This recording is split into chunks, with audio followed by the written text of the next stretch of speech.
Al otro día empezó con dolor abdominal y lo llevaron al hospital, le dijeron que era cole, lo operaron de la vesícula y él persistía con el dolor hasta que no tenía pancreatitis. Estuvo 20 días en el hospital por pancreatitis, incluso hasta lo intubaron. Él hizo falla respiratoria y todo, pero fue secundario en la ingesta de alcohol. Bueno, otra de las patologías igual es muy común ver en nuestro medio va a ser la encefalopatía hepática. Todos hemos visto un paciente encefalopático, ¿no? Hay muchos pacientes con alcoholismo aquí en Hidalgo y bueno, pulquismo, y no nada pulquismo porque ahora ya es de todo, ¿no? Entonces la encefalopatía hepática va a ser una de las alteraciones que más comúnmente vamos a encontrar en los pacientes que tienen insuficiencia hepática. ¿Sí? ¿Qué nos va a dar la encefalopatía? Va a ser un síndrome neuropsiquiátrico reversible o progresivo que se presente en hepatopatías agudas y crónicas.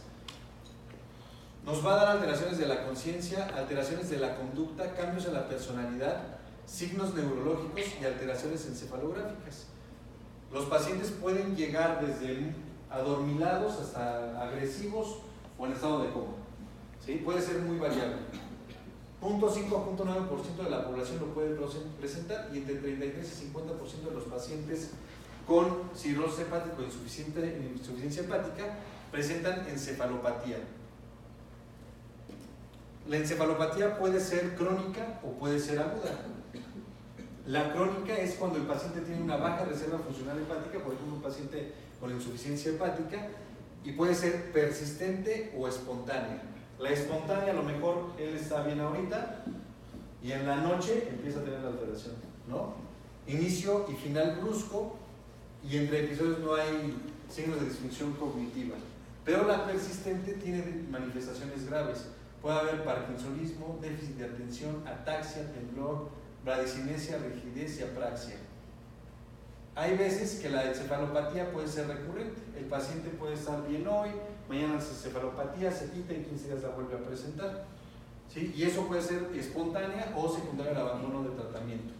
Hay algunas ocasiones en las que puede ser aguda, una disminución brusca del nivel de conciencia, y eso obviamente nos va a hacer que el paciente llegue al hospital. Ahorita yo tengo una paciente en el hospital que la verdad ya está muy mal. A ella le estuvieron hospitalizando, tuvo 3 hospitalizaciones en la beneficencia por esclerosis múltiple. Le hicieron resonancias magnéticas, le dijeron que era esclerosis múltiple.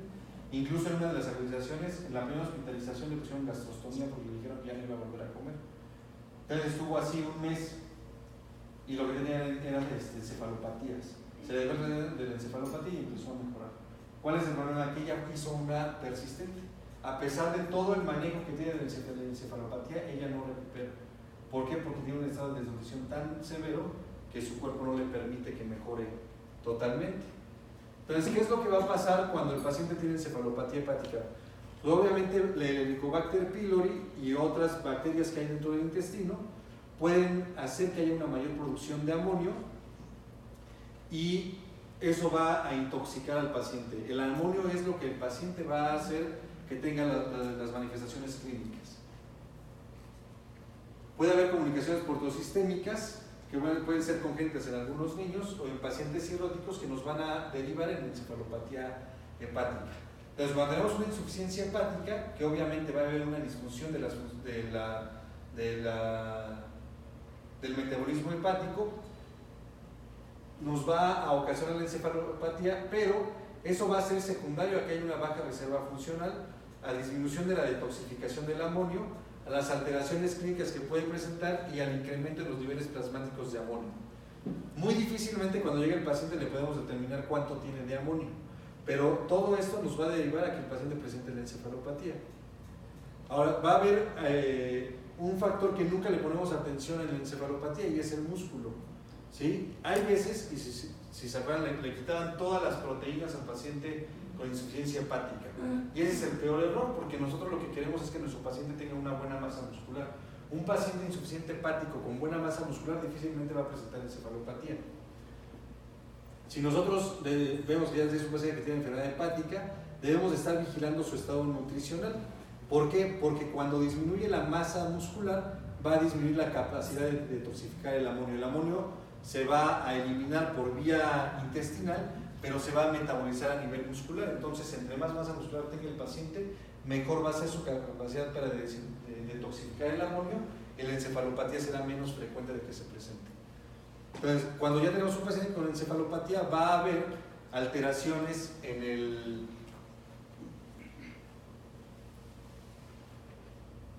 a nivel cerebral, que son las que nos van a causar, no sé si podemos cambiar el color.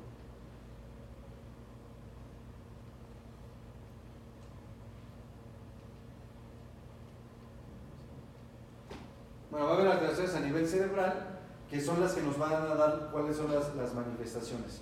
Obviamente va a haber incremento del agua intracelular, va a haber apertura de las acuaporinas, va a haber edema de los astrocitos, va a haber un aumento en el gradiente de una disminución en la detoxificación del amonio, va a haber aumento de la glutamina y eso nos va a hacer que aumente la presión intracraneal, va a haber edema cerebral y potencialmente nos puede llevar a la muerte. Es por eso que se requiere que pueda haber una medición directa o indirecta del amonio. Sin embargo, si nosotros le tomamos una tomografía al paciente, que sería una de los errores que pudiéramos cometer, vamos a ver una tomografía prácticamente normal, a excepción de que el paciente tenga una encefalopatía muy severa y que se vea edema cerebral. Entonces va a haber alteraciones en la comunicación axonal, y eso es porque va a haber expresión en los receptores de las benzodiazepinas. ¿Y esto qué nos va a provocar? Que nuestro paciente o esté muy dormido o esté muy despierto. ¿Sí? Los receptores GABA, va a haber un bloqueo en ellos, y va a haber los receptores de las benzodiazepinas endógenas. Entonces nuestro paciente se va a dormir. ¿Y eso a qué nos traduce? Si nosotros tenemos un paciente con insuficiencia hepática y que hace encefalopatía, pónganse a pensar en sus pacientes, ¿cómo llega el paciente con encefalopatía? Muy exaltado. Hay veces que llega muy exaltado, que puede ser como del otro lado, ¿no? Está muy excitado, agresivo, hablando. Es una de las manifestaciones. ¿De qué otra forma puede llegar el paciente? Adormecido. Entonces, ¿qué es? Les digo, piensen en los pacientes. ¿Con qué manifestación clínica llega el paciente al hospital? ¿O por qué van a verlos a la consulta un paciente con insuficiencia hepática? Está alterado, pero ¿por qué otra cosa puede llegar? Porque no quiere comer. ¿Por qué los va a ver? Otra, porque no puede dormir. No, hay veces el paciente con insuficiencia hepática manifiesta su encefalopatía con insomnio. ¿Qué le vamos a dar a ese paciente? ¿Qué le darían? Lleva el paciente 4 días sin dormir y está aumentando la encefalopatía. ¿Qué le darían para que duerma?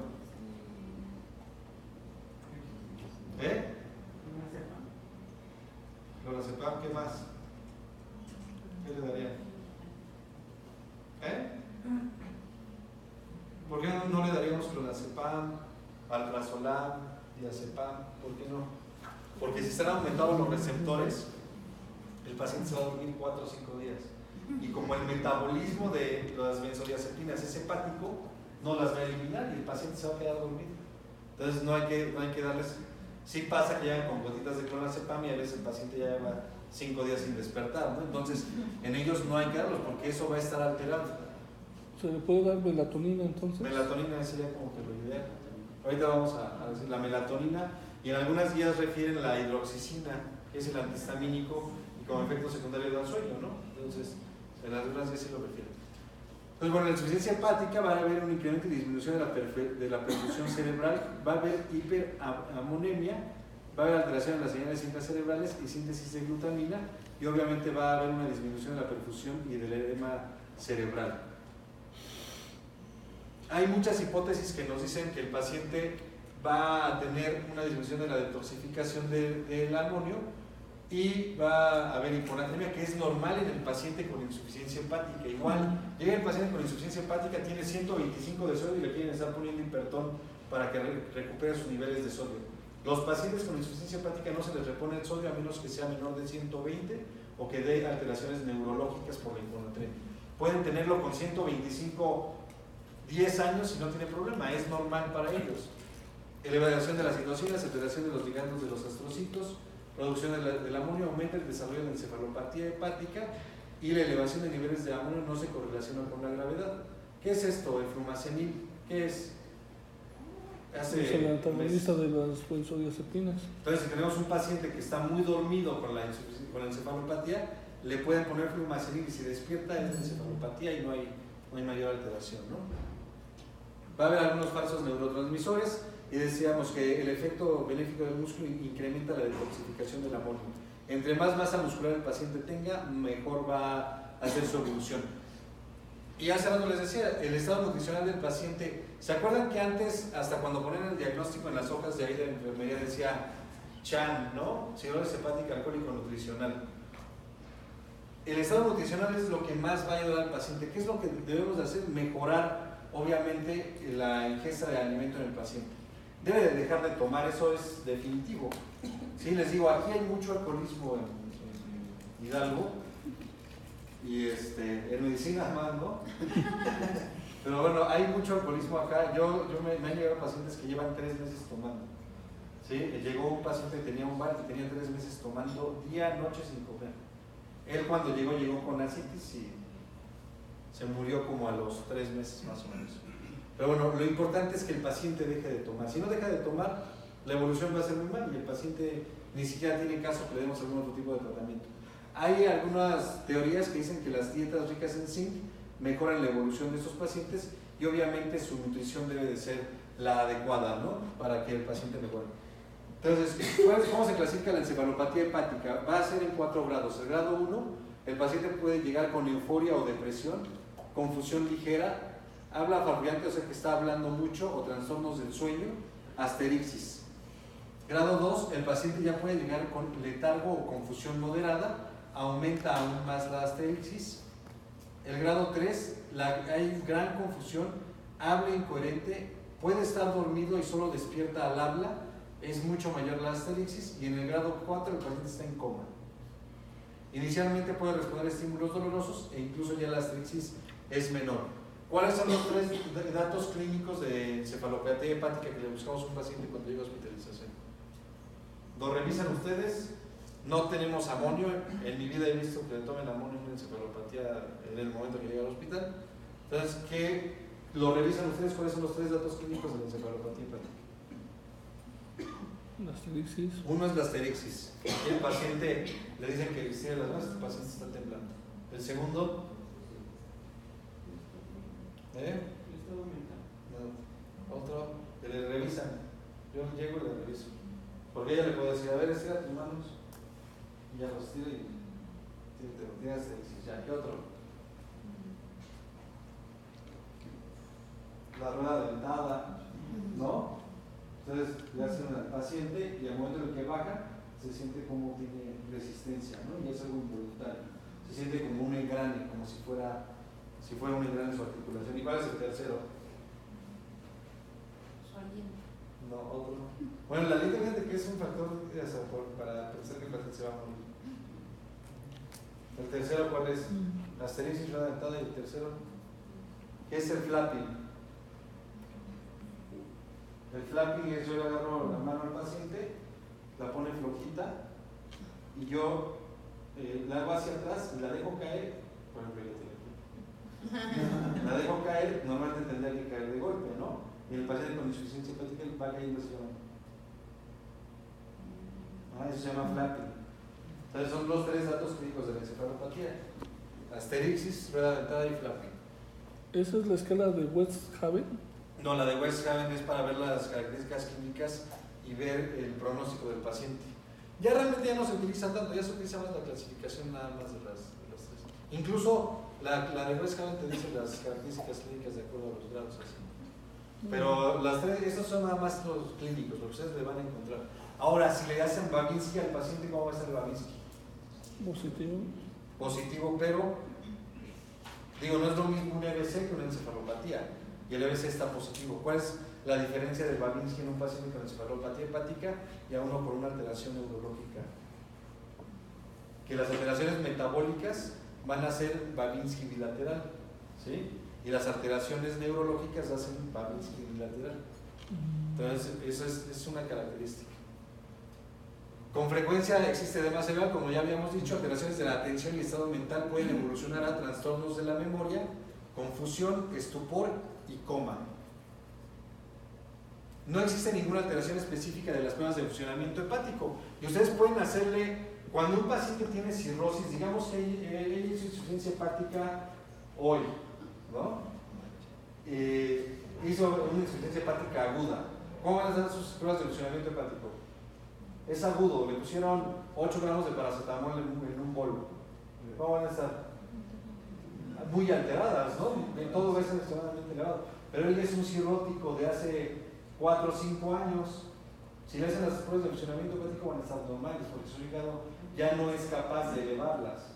¿Sí? Entonces ustedes le pueden hacer pruebas de funcionamiento hepático y tener una encefalopatía grado 4 y están normales. Por eso hay veces que piensan que el paciente tiene otra cosa. ¿Qué pasa? Pero ahí se quedaría ya con la, por decir, el crónico ya con la GGT elevada. Sí. Que sería la más. Puede estar elevada, pero hay veces que cuando ya es mucho el deterioro hepático ya nada eleva. O sea, puede estar a excepción a veces de las bilirrubinas, ¿no? Pero hay veces que el paciente está normal. Por ejemplo, esta paciente que les digo, fue 3 veces al hospital, las 3 veces las pruebas de funcionamiento estaban normales. Por eso pensaban que era una esclerosis múltiple. Pero ella lo que hacía era encefalopatías, ¿no? Ahora, la concentración sérica elevada de amonio, que obviamente se puede determinar, pero a lo mejor sea difícil encontrarla en nuestro medio. Encefalopatía grado 1 y 2 suelen pasar desapercibidas sin busca de atención médica, lo cual lleva a que progrese la enfermedad, por eso no llegan tan leve la encefalopatía. La tomografía solamente nos va a decir si el paciente tiene edema o atrofia cerebral, y bueno, si hiciéramos una tomografía por emisión de positrones, nos da imágenes que reflejan procesos bioquímicos específicos en pacientes con cirrosis. Igual no lo vamos a tener de manera inicial, ¿no? Realmente no es tan útil la utilización de tomografía. Hay pruebas neuropsicológicas para la evolución de pacientes con encefalopatía, como prueba de conexión numérica, dibujo de líneas, símbolos digitales, seguimiento de puntos que se le pueden hacer al paciente. Sin embargo, clínicamente al nosotros revisarlo podemos inferir que el paciente puede presentar encefalopatía. Nosotros debemos evaluar la rapidez con la que el paciente contesta, la construcción visual, la concentración, la atención y la memoria del paciente. Pero bueno, ya vimos que si tiene encefalopatía, ¿qué es lo que le vamos a dar al paciente? ¿Cuál es el tratamiento de una encefalopatía hepática? Ahorita que les dije de la insuficiencia hepática, una vez llegó un paciente que hizo hepatitis A. Hizo fiebre y le dejaron 1 gramo de paracetamol cada 4 horas. Se murió a los 8 días. Hizo falla hepática aguda y se murió. Por eso hay que tener cuidado con el paracetamol. Entonces, ¿cuál es el tratamiento de una encefalopatía hepática? Ya llegó, ya lo clasificaron. ¿A quiénes vamos a hospitalizar? A los pacientes que tienen encefalopatía grado 3 y 4. Esos son los que se hospitalizan. 1 y 2 se da tratamiento ambulatorio. Si ustedes platican con él, está lento, pero el paciente puede comer, puede tomar sus medicamentos, le pueden dar el medicamento y lo mandan a su casa. 3 y 4 sí se hospitalizan. ¿Qué le vamos a dar? ¿Cuál es el tratamiento de la encefalopatía? ¿Qué le dan ustedes a la encefalopatía? Digo, porque todos hemos visto una encefalopatía. ¿Cuáles son las medidas antiamonio? El Epamers es uno de los fármacos que, incluso ese fármaco se estudió aquí en el Hospital General de México para el tratamiento de la encefalopatía. ¿Qué es el Epamers? Se llama L-ornitina L-aspartato. ¿Y qué es lo que va a hacer? Va a mejorar la detoxificación del amonio a nivel cerebral. ¿Cómo lo vamos a dejar el Epamers? ¿En infusión? Puede ser en infusión si el paciente tiene encefalopatía grado 3 y 4, o puede ser vía oral si el paciente tiene 1 o 2. ¿Sí? ¿Cómo lo vamos a indicar? 4 ámpulas en 250 de solución glucosada para, bueno, dependiendo de la severidad. Sí, dependiendo. Te digo, normalmente si el paciente tiene un grado 1 o 2, le dan un sobre cada 8 hasta cada 6 horas y va a mejorar, ¿no? Pero si es en infusión, normalmente es una ampolleta por hora, serían 6 ámpulas en 500 mililitros, porque se supone que cada ámpula se diluye en 600, entonces son 6 ámpulas en 500 mililitros para 6 horas. Esa sería como tal la infusión del Epamers. Hay veces que ustedes le ponen una infusión y el paciente despierta. Hay veces que requieren 2 o 3 infusiones y el paciente ya mejora y se lo cambian al vía oral. Entonces uno es el Epamers, L-ornitina, L-aspartato. Lactulosa. Lactulosa. ¿Cómo se indica la lactulosa? Vía oral. puede ser debido o también en enemas, pero para enemas está difícil de conseguir. Bueno. ¿Pero qué pueden hacer? No tienen, digamos que están ahorita en donde están lejos, ¿no? Digo, porque sí están en una ciudad lejana. No tienen lactulosa. ¿Qué pueden hacer? No tienes forma de darle vía oral y no encuentras lactulosa. Es lactosa, no es lactulosa, la que es rectal es lactosa para los enemas. ¿Qué le ponen? Leche en polvo. La leche nido o la leche nan la pueden utilizar para poner los enemas de lactosa. No es necesario que consigan la lactosa en específico, puede ser leche nido.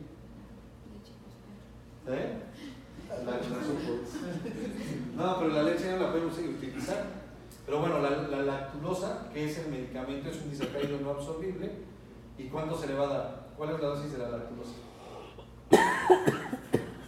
Lleva 15 mililitros.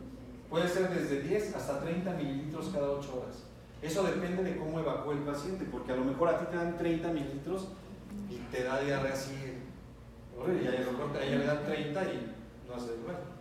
Entonces, eso va a depender de cada paciente. Hay que irlo ajustando. Si el paciente con 10 mililitros cada 8 horas evacúa 2-3 veces al día, es suficiente. Si el paciente con 10 mililitros cada 8 horas no evacúa, entonces lo pueden subir hasta 30 mililitros. Empieza a evacuar muy frecuentemente, se lo bajan a cada 12.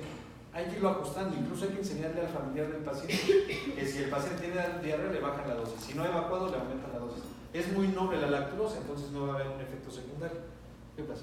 ¿En qué pacientes está contraindicado dar la lactulosa? Por ejemplo, con alguna otra enfermedad como por ser enfermedad de Crohn. Bueno, pero es que ahí ya sería... no estaría contraindicado como tal, porque al final de cuentas es no absorbible, va a permitir la evacuación, pero a lo mejor lo que provoque es que si tiene ulceraciones, el estímulo constante del intestino pueda sangrar. Ahí sí ya sería como que mejor, en lugar de darle la lactosa, darle los antibióticos. No estaría como tal contraindicado, pero probablemente pueda precipitar sangrado o pueda hacer que haya mayor alteración del intestino. Pero si la lactulosa normalmente es noble, no genera un efecto secundario como tal. Ahora, no tienen lactulosa. ¿Qué otro medicamento se puede dar en lugar de lactulosa? Eso es relativamente nuevo. ¿Cuál? ¿Pudiera ser el Adara? No te va a tener un efecto tan... Lo que es que lo que queremos es que el medicamento no se absorba y haya evacuaciones constantes. A lo mejor va a ser más lento el efecto. Pero ¿qué otra cosa dicen las guías de encefalopatía? Uno es la lactulosa, que es lo del cajón, pero actualmente hay otro, que es el polietilenglicol. ¿Han visto cuando preparan a un paciente para una colonoscopia? ¿Cómo se llama el medicamento? ¿El Nuliteli? ¿Sí lo han visto? Ese es polietilenglicol. El polietilenglicol igual pasa a través de la luz del intestino, absorbe agua y el paciente evacúa. Entonces, una alternativa a la lactulosa es el Nuliteli. ¿Ese es el Senócidos XR o algo así? No, ese es el que entonces es el Expred, que es un frasquito. Ajá, ese es Expred. Pero no, el Nuliteli viene en 4 sobres, cada sobre en 1 litro y se toman los bebés, eso es para la preparación. Pero en el caso, para una encefalopatía, le pueden dar el Nuliteli hasta que evacúe el paciente. ¿Sí? El Nuliteli es el de preparación para la colonoscopia, pero otra presentación es el Contumax. Es lo mismo, pero de 17 gramos. Entonces, si el paciente no se puede con la lactulosa o no la consiguen, le pueden dar el Contumax, que son 17 gramos cada 8 horas, para que el paciente esté evacuando constantemente. Igual, ese no tiene ningún efecto secundario, se le pueden dar a niños, es para el estreñimiento es lo mejor. Pero bueno, específicamente para este tipo de casos, el paciente se puede beneficiar mucho del etilenglicol, polietilenglicol. ¿Qué otra cosa le vamos a dar?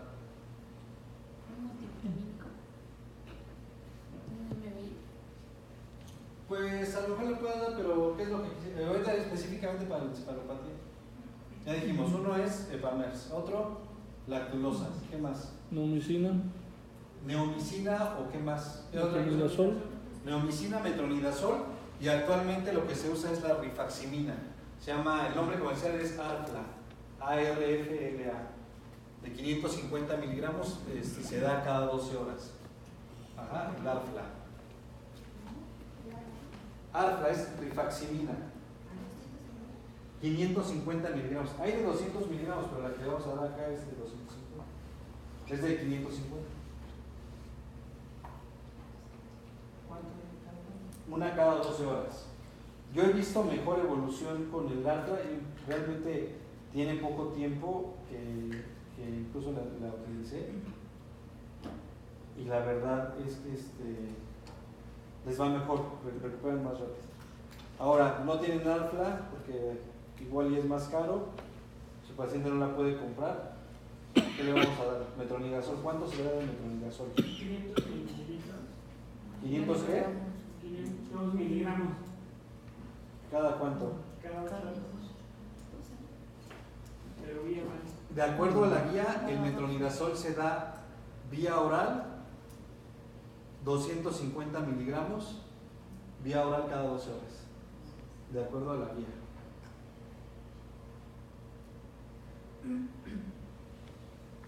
Entonces,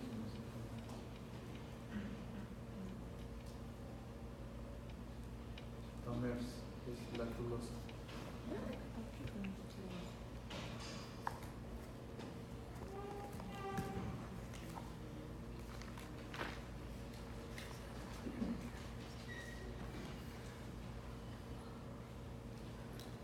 Antes se usaba la neomicina, ¿no? Se puede seguir usando. Bueno.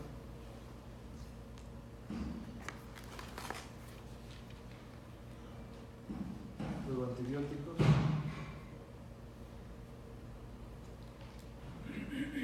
Es la rifaximina, por si no. El nombre comercial es Arfla. Flunorm. 550 miligramos. Ajá. ¿Cada cuánto? Cada 12 horas. Ahora, la importancia es que los antibióticos sean vía oral.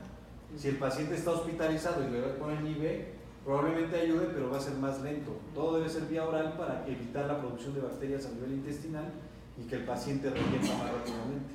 Entonces ya dijimos Alfla, que la rifaximina, que es como lo más nuevo, pero le pueden dejar el metronidazol. Y les digo, la dosis que maneja la guía es de 250 miligramos vía oral cada 12 horas. ¿Qué más? ¿Qué más le vamos a dar al paciente con?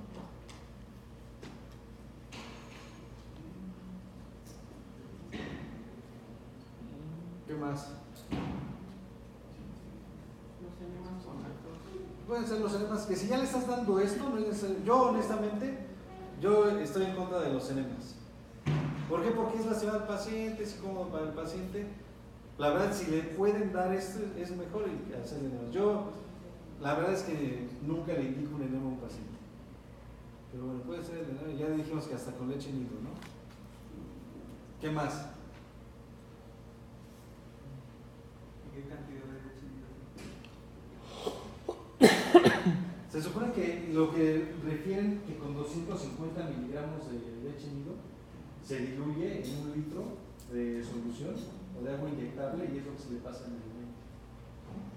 No puede ser leche nido, leche nan, leche. No lo vayan a echar de chocolate, debe ser. Bueno, doctor, yo les comparto y quizás van a reír, pero en algún momento en el internado aprendí un famoso enema de mayo. Ajá. Y el enema de mayo, y precisamente el mes pasado lo apliqué 2 veces en pseudoclusiones y me respondieron bastante bien los pacientes.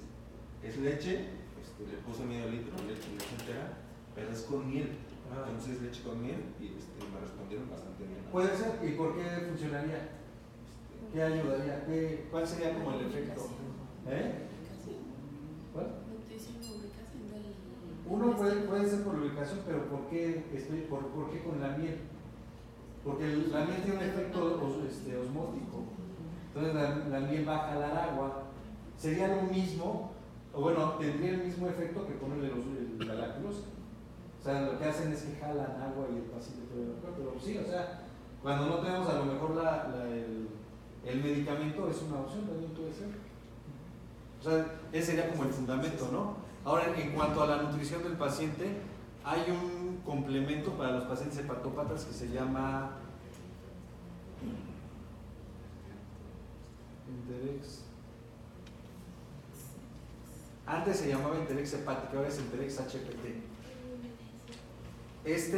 se diluye en un medio litro de agua y se le da, es como el Ensure. Pero este es específico para pacientes hepatópatas porque todos los nutrientes, todos los aminoácidos que trae son aminoácidos que se les llama de cadena no ramificada y estos aminoácidos no necesitan del hígado para metabolizarse. Entonces pasan directamente a la circulación del paciente y mejoran su nutrición sin que el paciente necesite del hígado para nutrirse. Entonces es un complemento que se le puede dar al paciente. Si no tiene para comprar el Enterex porque este a lo mejor cueste 350 pesos por día, o sea, si es caro, le pueden dar el Casec, que es caseinato de calcio. De todos los complementos que existen, el Casec es el más barato y es el mejor. Entonces hay que aumentar la masa muscular del paciente, obviamente tiene que ser actividad física, pero bueno, se le puede dar Casec. ¿El Enterex cómo se indica? O sea, Son 500 mililitros, bueno, un sobre en 500 mililitros de agua y se lo van a pasar en 2 o 3 tomas en un día.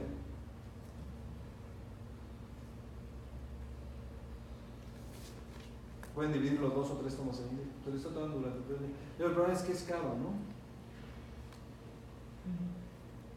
Ahora, ya en el caso de que estuvo hospitalizado y mejoró la encefalopatía, el paciente en 24 o 48 horas debe estar normal. Ya lo van a mandar a su casa, ¿con qué lo vamos a mandar? Le vamos a dar el Epamers en sobres, se lo vamos a dar cada 8 horas, le vamos a dejar la lactulosa, que esos son de cajón, siempre van a estar con Epamers y lactulosa, ¿sí? Y cuando lo damos de alta le vamos a dar probablemente unos 7 días de metronidazol para evitar que haya reducción bacteriana y ya, ¿sí? Pero hay veces que el paciente con puro Epamers puede estar meses sin hacer encefalopatías. Ahora algo que no mencionamos, ¿qué precipita la encefalopatía? Hay factores desencadenantes de la encefalopatía. Sangrado tubo digestivo alto, infecciones a cualquier nivel, fármacos como el furosemide, ciprofloxacino, ¿sí? Todo eso va a precipitar la encefalopatía, pero principalmente el sangrado tubo digestivo alto. ¿Ok? ¿El Casec cómo se indica? El Casec normalmente son 2 cucharadas en cualquier alimento, incluso por ejemplo en la sopa. Agarran las cucharas, se las echan en la sopa, lo revuelven, no le va a dar sabor a la comida y lo pueden dar 2 a 3 veces al día. Entonces, esas serían como tal las indicaciones del tratamiento de la encefalopatía, ¿no? Ahora mencionábamos hace ratito, si de repente el paciente, porque así les va a llegar, los pacientes con encefalopatía hepática, ¿por qué van a llegar? Por insomnio, por pesadillas, porque están muy nerviosos, cambian su ciclo sueño-vigilia, ¿sí? Entonces, ¿qué le vamos a dar? Decía el doctor, una opción puede ser la melatonina. Ven, de 5 miligramos las tabletas, y el nombre comercial es el Benedón. Se le puede dar una tableta sublingual cada 24 horas antes de que se vaya a dormir y eso va a ayudar a que duerma. Pueden utilizar la hidroxicina, que les digo que también lo mencionan, que al ser un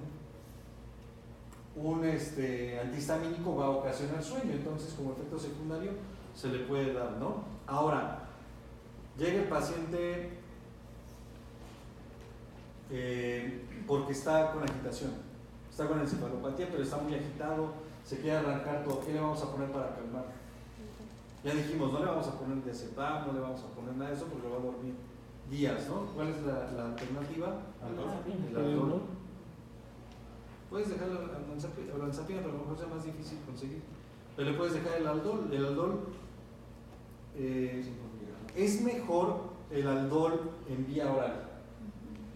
Yo la verdad es que he visto que el aldol IV muy difícilmente les hace efecto. Tienes que estarle pasando 2.5, 5 minutos, 2.5, así hasta que llegas a 20. Entonces no tiene mucho caso. Ajá, entonces yo les recomiendo que mejor sea aldol en gotas. Le pueden dar dando 5 gotas, esperan 10 minutos, no mejora 5 gotas. Tiene mejor efecto el vía oral que el IV, a mi parecer. ¿Cuántas gotas? 5 gotitas. Y así para que el paciente esté más tranquilo y no esté tan agitado y no se lastime. Acuérdense que nunca está indicado sujetar al paciente a la cama, está contraindicado amarrar al paciente. Entonces debe ser sujeción farmacológica y puede ser con el aldol. ¿Sí? Se le pueden dar, les digo, le pueden dar 5 gotas, sigue muy agitado, otras 5 gotas en 5 o 10 minutos. No, otras 5 horas es hasta que le podemos dar 20 gotas y el paciente tiene que calmarse. Les pongo eso que a lo mejor no viene acá en la expo, pero eso es por lo que llega el paciente. Yo creo que es más útil por lo que llega hacia el paciente. Pero bueno, normalmente así es como se tendría que manejar el paciente con encefalopatía, ¿no? Hay que nutrirlos. Ahora, igual no es dentro de este tema, pero no lo vamos a ver después. Este paciente que tiene insuficiencia hepática, ¿qué otra causa de hospitalización va a llegar el paciente? ¿Por qué otra cosa llegan los pacientes? No llegó por encefalopatía, ¿qué empiezan a hacer los pacientes? Sangrado de tubo digestivo. Bueno, uno es el sangrado de tubo digestivo. Ascitis. Exactamente.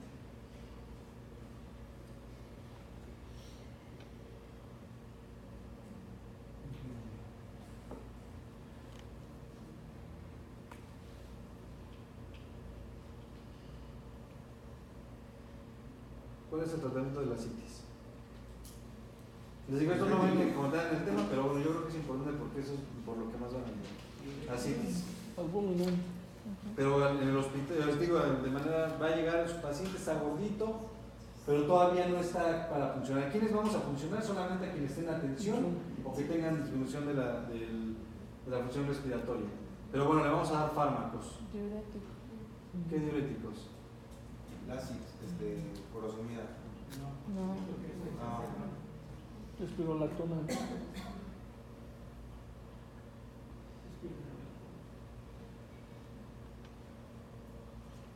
Aquí dijimos, los diuréticos sí exacerban, por ejemplo, el furosemide sí exacerba la encefalopatía, pero tendríamos que dar una dosis muy alta, ¿sí? Pero bueno, sí es importante tomarlo en cuenta. El diurético que va a disminuir la ascitis va a ser la espironolactona. ¿El Mixil funciona ahí? El Mixil puede ayudar cuando el paciente tiene resistencia al furosemide, por ejemplo. Sí puede ser. Pero el de elección va a ser la espironolactona. ¿Por qué? Fisiopatológicamente, ¿por qué la espironolactona funciona? ¿Qué es lo que le pasa? Yo les digo de manera muy coloquial y así es como es más fácil de entender. ¿Por qué el paciente hace ascitis? ¿Por qué retiene líquido de insuficiencia hepática? ¿Qué es lo que pasa en la insuficiencia hepática? Por la hipertensión portal. ¿Y qué ocasiona la hipertensión portal?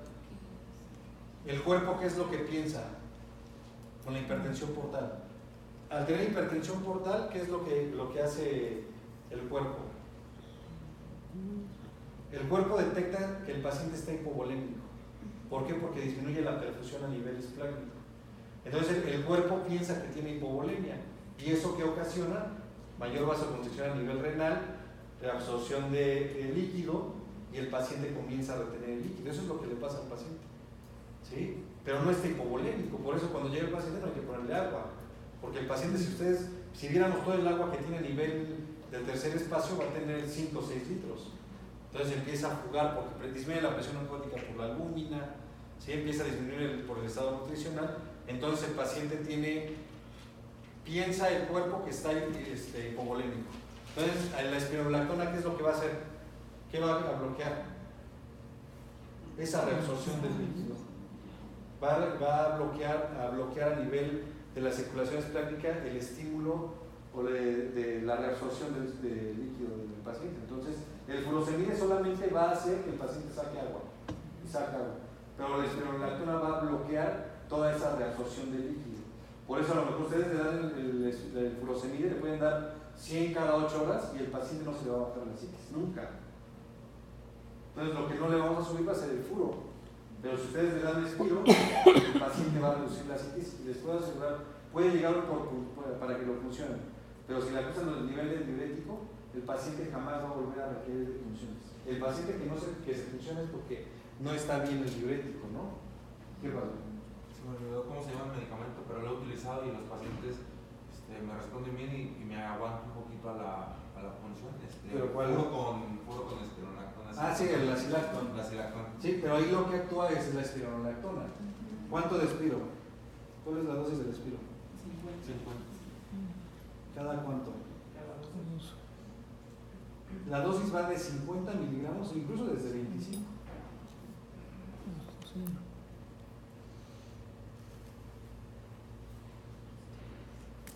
De 25 miligramos hasta 400 miligramos. ¿Cuántas pastillas son? 8.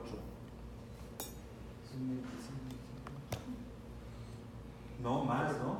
Porque viene a veces de 50. ¿verdad? Ah, bueno, si vienen de 50, pero digamos que las que dan en las Secretarías de Salud son de 25.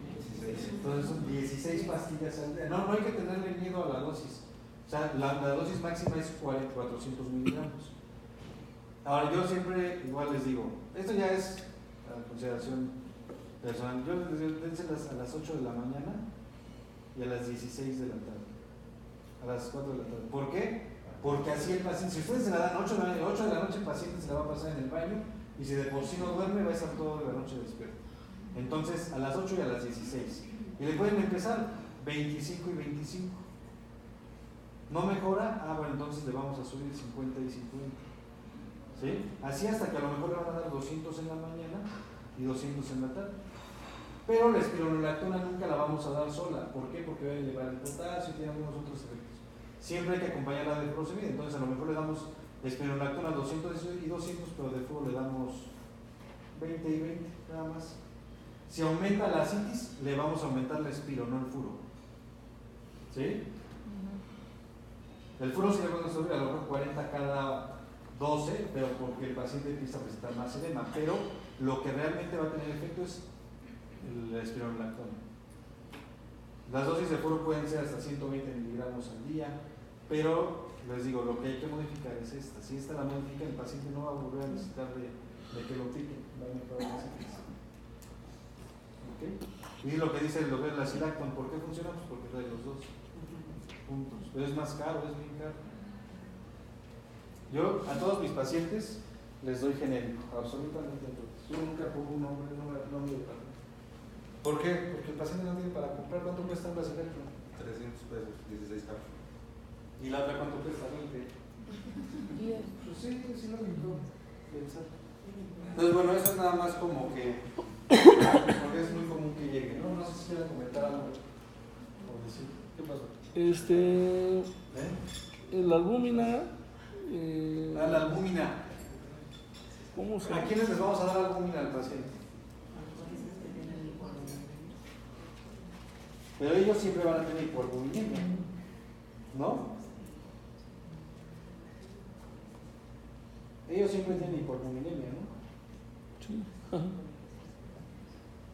¿Cómo les vamos a aumentar la albúmina? Puede ser con el casinato. A lo mejor la nutrición del paciente de la albúmina va a subir.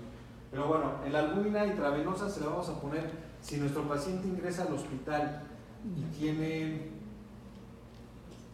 lo vamos a funcionar. Si se refiere, ¿cuánto le vamos a sacar de la ascitis? Lo van a funcionar, ¿cuánto le van a sacar de agua?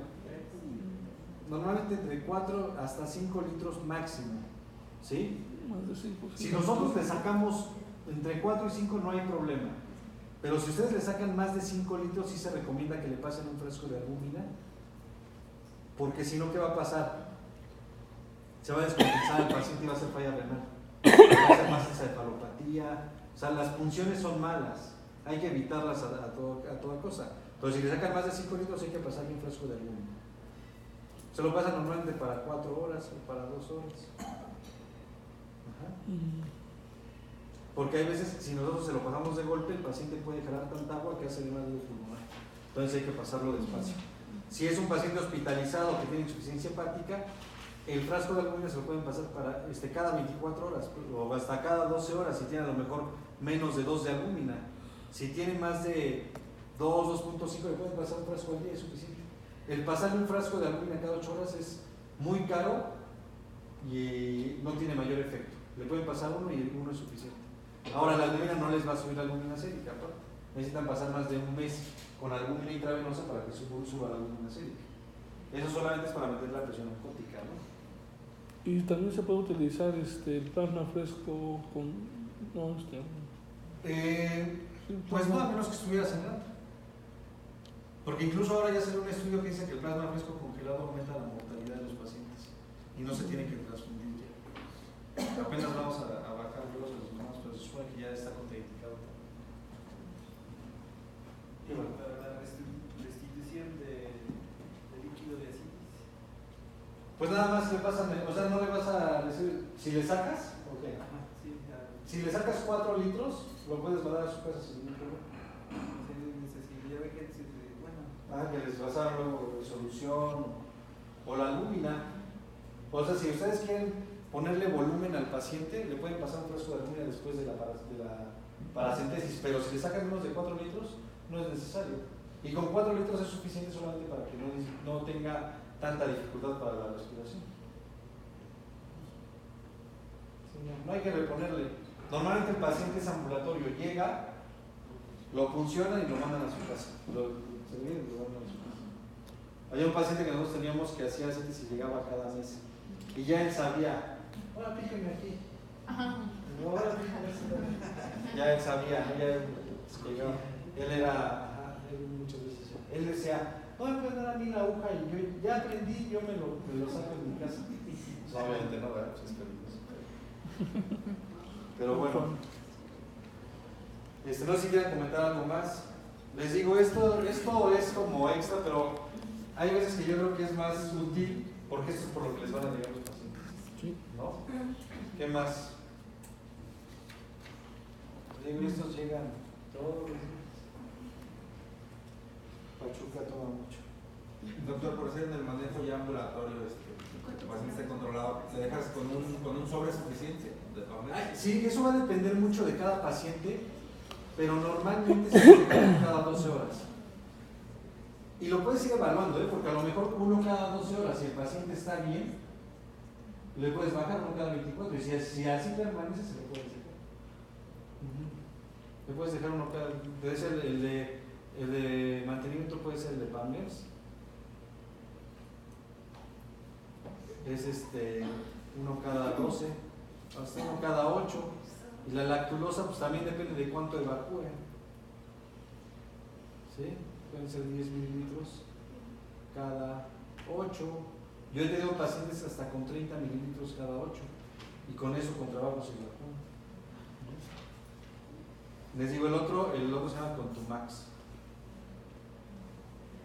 Incluso cuando tengan pacientes con estreñimiento, hasta niños, el Contumax se lo pueden dar en la mamila. No tiene ningún efecto secundario. Es mucho, 17 gramos. 17 gramos en agua, refresco, café, chocolate, lo que quieran, y se lo dan. Y hay veces que se regulariza a tal grado que el paciente ya no requiere, o sea, le van disminuyendo y a veces con medio sobre cada tercer día el paciente evacúa normal y ya no vuelven a tener problemas. Pero bueno, pues así es lo de la encefalopatía. Les digo, la guía nueva refiere el polietilenglicol. Eso es lo nuevo, ese salió este año. Entonces, nada más. No sé si quieran hacer algún comentario o algo. ¿No? Bueno, pues vayan a desayunar. Vienen de una vez porque